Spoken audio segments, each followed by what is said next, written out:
বন্যা টন্যা সব একদিকে ফেলে চলে যাচ্ছি শ্বশুর বাড়িতে। আমার শাশুড়ির সংসারের ভাত যে এত মজা, মানে কি বলবো, মানে বন্যা টন্যা সব একদিকে ফেলে চলে যাচ্ছে।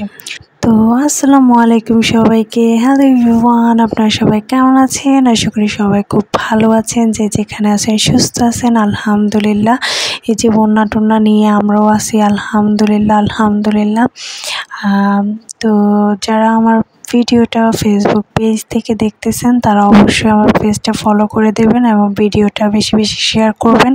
অ্যান্ড যারা ইউটিউব চ্যানেল থেকে দেখতেছেন তারা অবশ্যই আমার চ্যানেলটা সাবস্ক্রাইব করবেন, লাইক কমেন্ট শেয়ার করে আমার পাশেই থাকবেন। তো এই যে এটা হচ্ছে আমার রুম, আর আমার রুমের অবস্থা দেখে আমি পুরাই শকড, মানে কিভাবে যে আমি এটাকে আগের মতো করব। আমার এত সুন্দর করে গোছানো একটা রুম পুরা নষ্ট হয়ে গেছে, এলোমেলো হয়ে গেছে।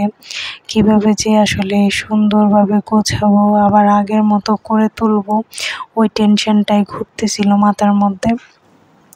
তো কিছু করার নাই, আসলে এই বন্যায় অনেকেরই অনেক ক্ষয়ক্ষতি হয়েছে। তো আমার শ্বশুরবাড়ির লোকজনেরও অনেক জিনিসপত্র নষ্ট হয়েছে, অনেক ক্ষয়ক্ষতি হয়েছে। তো কিছু করার নাই আসলে। শুধু এগুলো না, আসলে পুরা ঘরটাই নষ্ট হয়েছে, সব রুমের সব জিনিসই নষ্ট হয়ে গেছে। তারপর আমার আলমারির কিছু জিনিস নষ্ট হয়েছে, জামা কাপড়, তারপর কম্বল টম্বল। তো আপনারা আমার জন্য বেশি বেশি দোয়া করবেন, যাতে সব কিছু সুন্দরভাবে আবার আগের মতো গুছিয়ে তুলতে পারি, সব কিছু যাতে ঠিকঠাক হয়ে যায়। তো এটা হচ্ছে পরের দিন সকালে যে আমরা সিঁড়ি পরিষ্কার করব, তো ওই জন্য পানি টানি নিয়ে আসছে।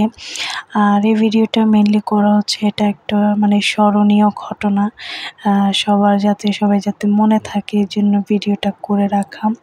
তো আপনারা সবাই ভালো থাকবেন, সুস্থ থাকবেন। আল্লাহ হাফেজ।